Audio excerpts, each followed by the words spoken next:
말씀은 에스라 5장 말씀입니다. 구약성경 716쪽입니다. 에스라 5장 1절부터 17절 말씀을 읽고 그리고는 학계 1장 1절에서 11절까지 말씀도 같이 보도록 하겠습니다. 먼저 에스라 5장 1절부터 17절까지에 있는 하나님의 말씀을 들으십시오.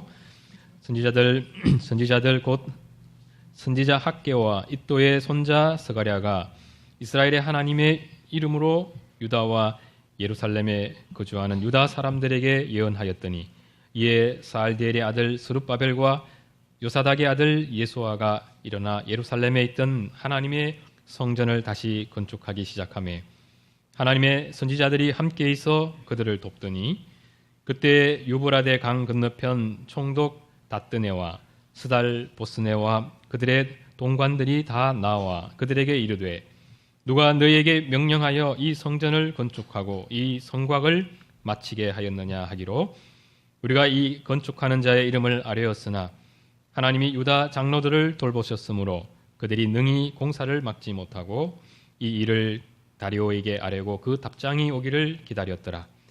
유브라데 강 건너편 총독 다뜨네와 스달 보스네와 그들의 동관인 유브라데 강 건너편 아바삭 사람이 다리오 왕에게 올린 글의 초본은 이러하니라.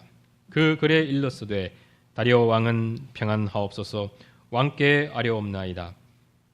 우리가 유다 도에 가서 지극히 크신 하나님의 성전에 나아가 본즉 성전을 큰 돌로 세우며 벽에 나무를 얹고 부지런히 일하므로 공사가 그 손에서 형통하옵기에 우리가 그 장로들에게 물어보기를 누가 너희에게 명령하여 이 성전을 건축하고 이 성곽을 마치라고 하였느냐 하고 우리가 또 그 우두머리들의 이름을 적어 왕에게 아뢰고자 하여 그들의 이름을 물은즉 그들이 우리에게 대답하여 이르기를 우리는 천지의 하나님의 종이라 예전에 건축되었던 성전을 우리가 다시 건축하노라. 이는 본래 이스라엘의 큰 왕이 건축하여 완공한 것이었으나 우리 조상들이 하늘에 계신 하나님을 노엽게 하였으므로 하나님이 그들을 갈대아 사람 바벨론 왕 느부갓네살의 손에 넘기심에 그가 이 성전을 헐며 이 백성을 사로잡아 바벨론으로 옮겼더니 바벨론 왕 고레스 원년에 고레스 왕이 조서를 내려 하나님의 이 성전을 다시 건축하게 하고 또 느부갓네살이 예루살렘 하나님의 성전 안에서 그릇을 옮겨다가 바벨론 신당에 두었던 것을 고레스 왕이 그 신당에서 꺼내어 그가 세운 총독 세스바살이라 부르는 자에게 내주고 일러 말하되 너는 이 그릇들을 가지고 가서 예루살렘 성전에 두고 하나님의 전을 제자리에 건축하라 하며 이에 이 세스바살이 이르러 예루살렘 하나님의 성전 지대를 놓았고 그때로부터 지금까지 건축하여 오나 아직도 마치지 못하였다 하였사오니 이제 왕께서 좋게 여기시거든 바벨론에서 왕의 보물 정각에서 조사하사 과연 고레스 왕이 조세를 내려 하나님의 이 성전을 예루살렘에 다시 건축하라 하셨는지 보시고 왕은 이 일에 대하여 왕의 기쁘신 뜻을 우리에게 보이소서 하였더라. 학계 1장 1절부터 11절까지 말씀입니다.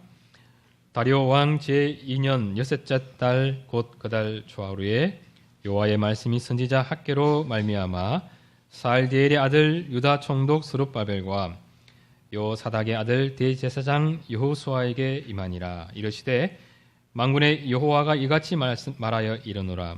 이 백성이 말하기를 여호와의 전을 건축할 시기가 이르지 아니하였다 하느니라.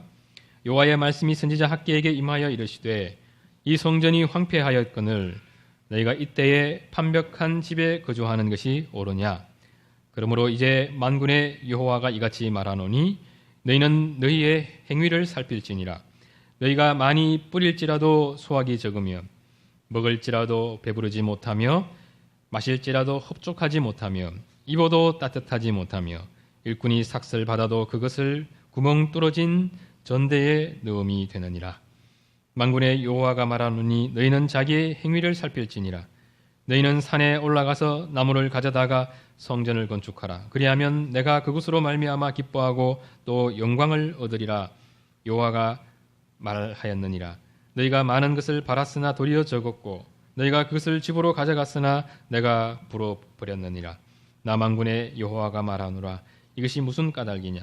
내 집은 황폐하였으되 너희는 각각 자기의 집을 짓기 위하여 빨랐음이라. 그러므로 너희로 말미암아 하늘은 이슬을 그쳤고 땅은 산물을 그쳤으며 내가 이 땅과 산과 곡물과 새 포도주와 기름과 땅의 모든 소산과 사람과 가축과 손으로 수고하는 모든 일에 한제를 들게 하였느니라. 경배송은 큰 찬송 97쪽입니다. 바벨론에 살다가 성전 재건을 위해서 예루살렘으로 귀환한 이스라엘 백성들은 하나님께서 베풀어 주신 큰 은혜 가운데 성전 재건을 위한 일에 자신을 헌신했습니다. 에스라 1장 5절은 이 점을 잘 기록해주고 있습니다. 이에 유다와 베냐민 족장들과 제사장들과 레위 사람들과 그 마음이 하나님께 감동을 받고 올라가서 예루살렘의 여호와의 성전을 건축하고자 하는 자가 다 일어나니 성전 재건을 위한 포로 귀환의 역사가 감동케 해주시는 하나님의 은혜로 말미암았다는 것을 잘 보여줍니다.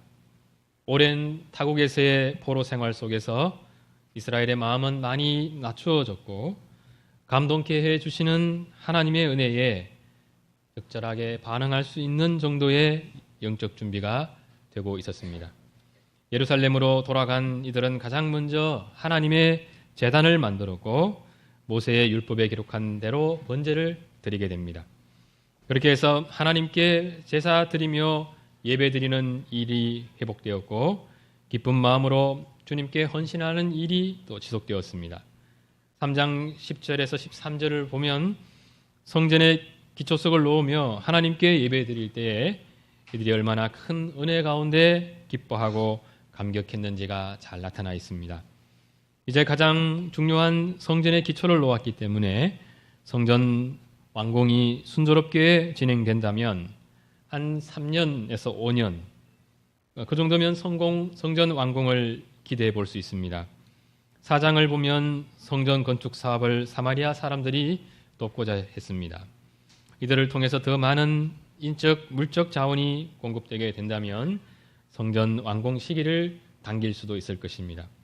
그런데도 스룹바벨과 족장들은 이들의 제안이 신앙적으로 순수하지 못하다는 것을 잘 알고 있었고 그들의 도움 없이 홀로 건축하는 신앙의 길을 선택했습니다. 이런 이스라엘의 영적 결기를 보면 성전 재건 사업이 하나님의 은혜 안에 순조롭게 진행되어질 것 같습니다. 그러나 성전 재건 사업은 사마리아 사람들의 집요한 방해로 중단되게 됩니다. 에스라 4장에서는 사마리아 사람들이 어떤 식으로 방해했는지 기록되어 있죠. 그런데 그들의 방해에 대해 스룹바벨과 족장들은 어떻게 반응했는지는 기록되어 있지 않습니다. 3장 3절을 보면 무리가 모든 나라 백성을 두려워하였다는 이런 표현이 나타나 있습니다. 그런데도 이들은 용기를 내어서 제단을 만들었고 하나님께 제사를 드렸습니다. 그리고 성전의 기초까지 무사히 놓았죠. 여기까지 이들은 칭찬받을 만한 그런 신앙적 면을 보여주었습니다. 그러나 사마리아 사람들의 핍박이 본격화되면서 성전 건축이 더는 진행되지 못했습니다. 그러면서 다리오 왕 제위 2년이죠. 16년간의 시간이 흘러가게 됩니다. 성전 건축을 더는 진행시키지 못하고 결국 자신들이 살던 곳으로 돌아갔을 이스라엘이 16년간 어떤 삶을 살았는지는 에스라에서는 잘 나타나 있지 않죠. 학개서를 보면 알 수가 있습니다. 학개 1장 2절입니다. 만군의 여호와가 이같이 말하여 이르노라. 이 백성이 말하기를 여호와의 전을 건축할 시기가 이르지 아니하였다 하느니라. 이 말씀에서 우리는 이스라엘의 생각을 엿볼 수가 있습니다. 이들은 아직 여호와의 성전을 건축할 시기가 이르지 못했다 생각하고 있었죠. 그 이유가 있습니다. 방해 세력들은 여전히 남아 있고 또 바사를 다스리는 왕도 다리오로 바뀌었기 때문입니다. 그들에게는 이런저런 이유가 있습니다. 아직 상황이 여의치 않다는 것입니다. 누군가 자신들이 처한 상황을 논리정연하게 있는 그대로만 설명하더라도 지금은 아니다 하는 결론을 내릴 수밖에 없습니다. 그러므로 아직은 건축할 때가 아니라는 것입니다. 그러나 학계 1장 2절을 보면 우리는 지금 주님께서 그런 생각 가운데 살아가는 이스라엘을 책망하려 하신다는 것을 금방 눈치챌 수 있습니다. 지금은 아니다 생각하는 이스라엘의 문제가 무엇입니까? 성전 건축하기에 좋은 시기를 자신들이 정하려고 하고 건축하기 좋은 상황을 자신들이 판단하려고 했다는 데 있죠. 건축 상황을, 건축 환경을 고려해야 합니다. 그러나 하나님의 종들은 하나님의 뜻을 내 생각이나 내 판단 아래에 두는 잘못을 범하지 않도록 주의해야 합니다. 우리는 주님의 일을 할 때 얼마든지 계획성 있게 또 더 지혜롭게 할 수 있습니다. 그러나 여기에도 전제가 있는 것이죠. 우리가 세워가는 계획이 주님의 뜻에 순종하기 위한 계획이어야 한다는 것입니다. 그런데 계획을 세우다 보면 이것이 바뀔 때가 있죠. 하나님의 뜻에 더 잘 순종하기 위한 계획이 내 뜻대로 하기 위한 계획으로 바뀌는 것입니다. 그래서 하나님의 뜻에 따라서 때로는 내 계획이 바뀌는 것이 아니라 내 계획에 따라 하나님의 뜻에 순종할 것인가 말 것인가 이것이 바뀌는 때가 있는 것이죠. 하나님의 일을 하는 일꾼들이 지니고 있어야 하는 것은 하나님을 믿는 믿음입니다. 현실 상황과 나의 능력을 고려해야겠죠. 그러나 이것은 늘 부차적인 요소입니다. 가장 중요한 것은 믿음입니다. 믿음으로 지금 우리를 인도해 가시는 그 하나님의 인도에 순종하는 것이죠. 우리는 성경 전체 속에서 주님께서 주님의 백성들을 인도해 가실 때 하나님의 뜻에 믿음으로 순종하면서 주님의 일을 하는 그런 사람들로 훈련해 가시는 하나님을 볼 수가 있습니다. 가나안에 들어간 이스라엘이 많은 전쟁에서 승리할 때 그들이 승리할 만해서 승리한 때는 거의 없었습니다. 가나안 사람들은 이미 철병거로 무장된 선진화된 무기 체계를 갖추고 있었죠. 그런데도 그 이스라엘이 승리할 수 있었던 것은 하나님을 믿는 그 믿음으로 순종해서 싸웠기 때문입니다. 예수님을 만나기 위해서 수천 명의 사람들이 막 모여들었습니다. 행사 주최자들인 제자들이 세울 수 있는 계획은 이제 그들을 식사 때가 되었을 때 그들을 마을로 돌려보내서 그 먹는 문제를 해결하도록 하는 것이었습니다. 그러나 주님은 제자들에게 너희가 식사의 문제를 해결해 주라고 하셨죠. 그때 빌립이 이것이 현실적으로 불가능하다는 것을 논리적으로 잘 설명했습니다. 그래서 예수님의 그 명령이죠. 그것을 변경하고자 했겠죠. 그런데 그때 안드레가 아주 작은 믿음으로 오병이어를 주님께 가지고 왔습니다. 주님께서 그 오병이어로 수천 명의 사람들을 다 먹이셨을 때 빌립과 같은 제자들이 깨달아야 할 바가 무엇입니까? 주님의 제자들은 계속해서 주님을 믿는 믿음으로 일하는 법 배워가야 한다는 것입니다. 안드레가 들고 나온 오병이어를 한번 생각해 보십시오. 그냥 한번 웃고 지나갈 그런 일에 지나지 않습니다. 때때로 우리의 헌신이 그런 우스꽝스러운 일처럼 보일 때가 있습니다. 하나마나한 일 같고 또 하나마나한 말 같습니다. 상식적인 그런 수준에 미치지 못할 때도 있습니다. 그럴지라도 주님의 사람들이 그것을 믿음으로 할 때 그것은 하나마나한 그런 일이나 하나마나한 말로 그치는 법이 없습니다. 전도가 그렇죠. 십자가에 못 박혀 죽으신 그리스도를 전하는 일은 예나 지금이나 우습기도 하고 또 이해되지 않는 이상한 부분이 많습니다. 그러나 주님은 우리가 믿음으로 십자가의 그리스도를 전파할 때 우리의 말 한마디가 한 영혼을 구원하는 기적을 일으키는 통로가 되게 해 주십니다. 우리는 주님의 일을 할 때 어느 정도의 경제력이 있어야 하는지 또 어떤 능력이 요구되는지 어떤 어려움이 예상되는지를 충분히 생각할 수 있어야 합니다. 그러면서도 하나님을 믿는 믿음을 잃지 말아야 하는데 어떤 경우에도 하나님의 뜻을 상황 아래에 두거나 내 판단 아래에 두어서는 안 된다는 것입니다. 주님의 뜻이 그 어떤 것에서 매일 수 없는 것은 주님이 전능하신 분이시기 때문입니다. 우리에게는 기적 같은 일도 주님께는 모든 일이 그저 일상적인 일이기 때문이죠. 그런데 사실 주님의 뜻을 가장 높은 곳에 두고 최우선으로 생각하고 순종하는 그런 믿음을 갖는다는 것이 쉽지 않습니다. 결국 주님의 일은 능력이 없어서 못하는 것이 아닙니다. 믿음이 없어서 못하는 것이죠. 성전 재건에 참여했던 이스라엘이 상당한 신앙적 열심을 가지고 있었다는 것을 우리가 알고 있습니다.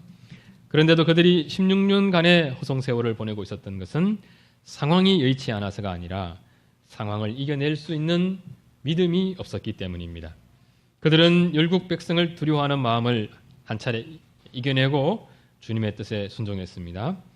그러나 사마리아 사람들로 인한 실질적인 방해 공작이 나타났을 때 그때는 그 두려움을 믿음으로 이겨내지 못했습니다. 아직 그만한 믿음의 사람들로 준비되지 못했기 때문이죠. 이들의 실패는 지난날 가나안 정탐 후 실패했던 이스라엘의 모습을 연상하게 합니다. 그때 이스라엘도 모세의 지도하에 믿음으로 순종해서 가나안으로 나아가고 있었습니다. 그러나 더 강력한 현실적인 어려움에 부딪혔을 때 그들은 그 자리에서 그만 주저앉아 버리고 말았습니다. 더는 믿음으로 나아가지 못하고 상황 그 논리에 빠져서 모세를 원망하는 사람들로 바뀌어 버렸습니다. 학계 1장 4절에서 주님은 이스라엘 향해서 이렇게 말씀합니다. 이 성전이 황폐하였거늘 너희가 이때에 판벽한 집에 거주하는 것이 옳으냐. 성전 건축을 위해 자신들을 헌신했던 이스라엘이 지난날 이스라엘처럼 그만 그 자리에 주저앉아 버리고 만 것입니다. 성전 재건을 향한 열망이 사그라졌죠. 그들의 관심의 초점이 판벽한 집으로 옮겨지게 됐습니다. 판벽한 집이란 지붕이 덮여 있는 집이란 뜻도 있고 또 호화로운 집이란 뜻도 있습니다. 그들은 자신들이 살아갈 거처를 마련하는 일로 그 마음이 기울어져 있었다는 것을 보여줍니다.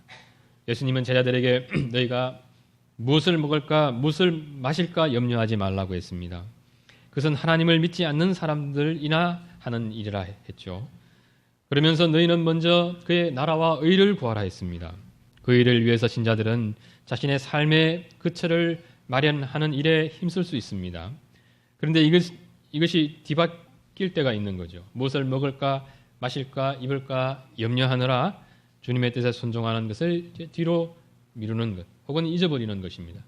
주님의 뜻에 순종하려고 하는 거룩한 열망, 또 담대한 믿음이 같이 사그라질 수 있는 것입니다. 겉으로 볼 때 이스라엘이 성전 재건을 추진하지 못하는 것은 사마리아 사람들의 집요한 방해 공작 때문입니다. 그러나 궁극적인 원인은 더 큰 두려움을 이겨낼 수 있는 더 큰 믿음으로 나아가지 못한 데 있습니다. 그 점에서 이스라엘은 여전히 주님의 성전을 재건해 자신들을 전적으로 헌신했다 말할 수 없고 또 충분히 준비되었다 말할 수 없습니다.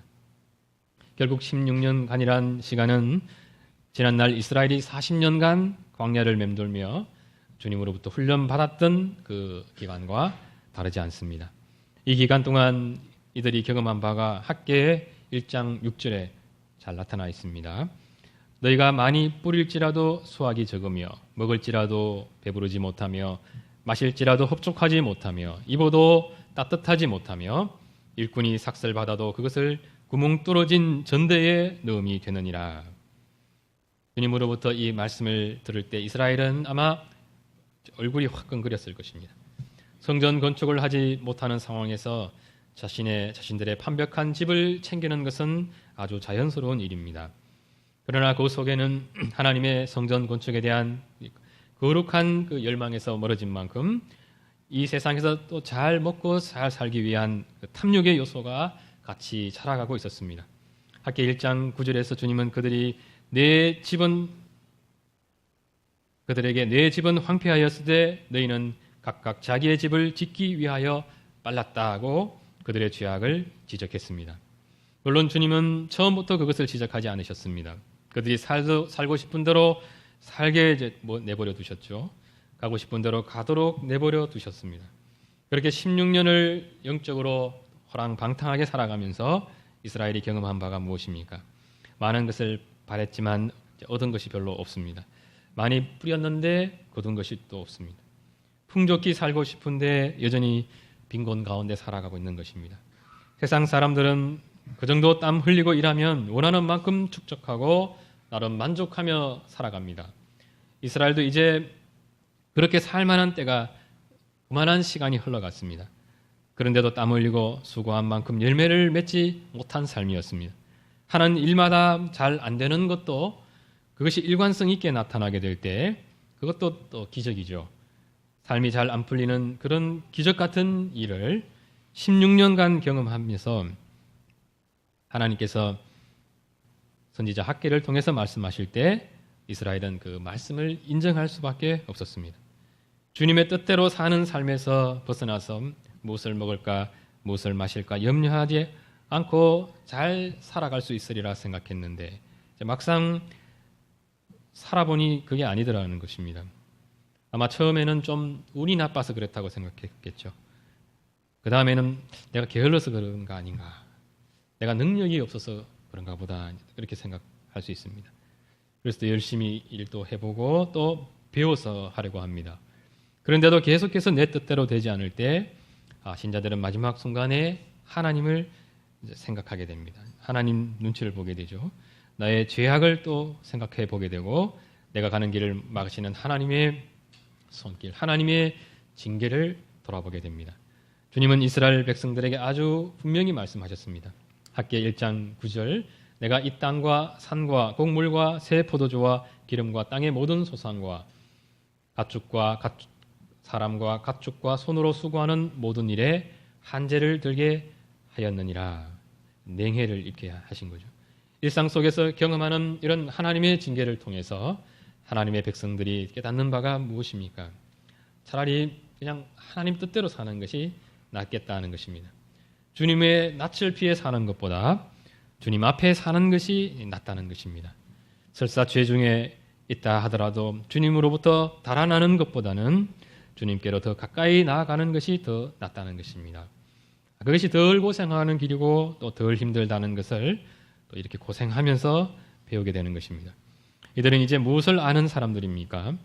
하나님의 백성들은 모든 일상 속에서도 조차 하나님의 인도하심 속에 살아가는 사람들이라는 사실입니다.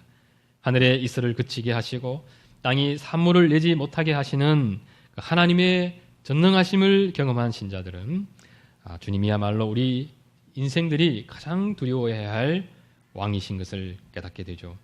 그 하나님 앞에서 신자들이 주님의 뜻에 순종하지 않고 희희낙낙하며 살아갈 수 있는 그런 길은 없습니다. 주님은 주님의 뜻을 내 뜻 아래 두고서 내 마음대로 잘 살아갈 수 있는 그런 길도 없죠. 이것을 아는 신자들은 죄 중에라도 주님의 뜻을 주목할 수밖에 없습니다. 때로는 두려움 가운데서도 주님의 뜻에 순종하는 길로 꾸역꾸역 나아갈 수밖에 없습니다.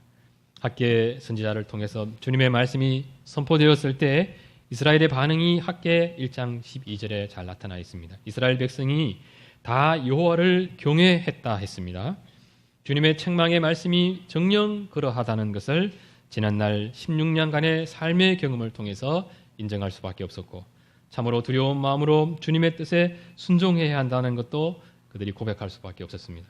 오랫동안 이스라엘은 사마리아 사람들로 인한 두려움에 시달렸고 그 두려움을 핑계로 성전 건축을 무기한 연장시켰습니다. 이런 이스라엘을 향해서 이제 주님이 말씀하십니다. 학개 1장 8절 너희는 산에 올라가서 나무를 가져다가 성전을 건축하라. 그리하면 내가 그곳으로 말미암아 기뻐하고 또 영광을 얻으리라. 학개 1장 14절을 보면 여호와께서 모든 백성의 마음을 감동시키심에 그들이 와서 만군의 여호와 그들의 하나님의 전 공사를 하였다고 기록하고 있습니다. 주님께서 그들 속에 또 한 번의 큰 영적 부흥을 허락해 주셨고 주님의 백성들이 주님을 위한 헌신으로 나아가도록 역사해 주셨습니다. 왕이 다리오로 바뀐 상황에서 일의 그 절차를 생각한다면 왕의 허락을 받는 것이 우선이겠죠.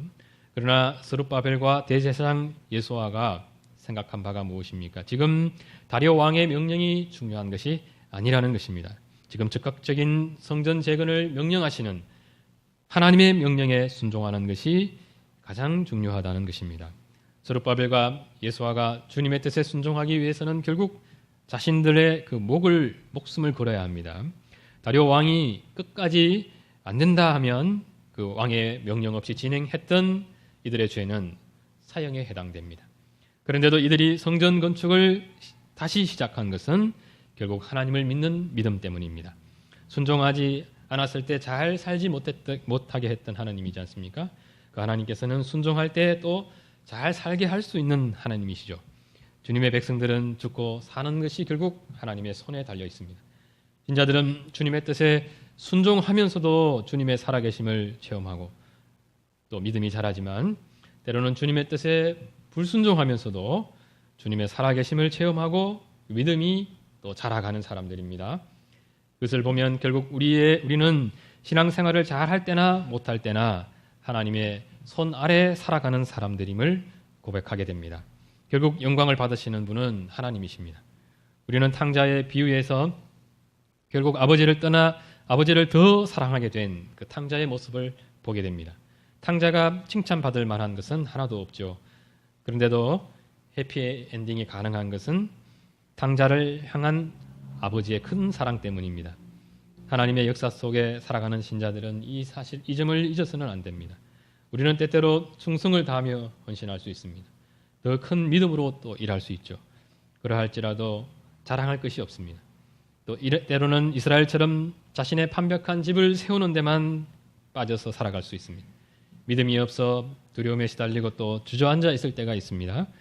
그러할지라도 우리는 너무 오랫동안 절망하지 말아야 합니다. 신자들이 어느 순간 주님을 믿게 되고 주님을 깊이 의지하는 그 사람 되는 것은 주께로 돌아가려는 우리의 노력 때문이 아니라 우리를 여전히 받아주시는 그 주님의 큰 긍휼하심 때문입니다. 성전 건축이 다시 시작되게 된 것은 이러한 주님의 오랜 섬김이 낳은 결과입니다. 이 점을 우리가 놓쳐서는 안 될 것입니다. 교회의 영적 부흥이라는 것이 신자들의 헌신의 과정을 통해서만 진행되어지는 것은 아닙니다. 때때로 이스라엘 백성들처럼 오랫동안 주님을 떠나 살아가면서도 진행되어질 수 있죠. 이는 주님께서 여전히 살아계셔서 주님의 그 나라를, 교회를 통치하시고 계시기 때문입니다.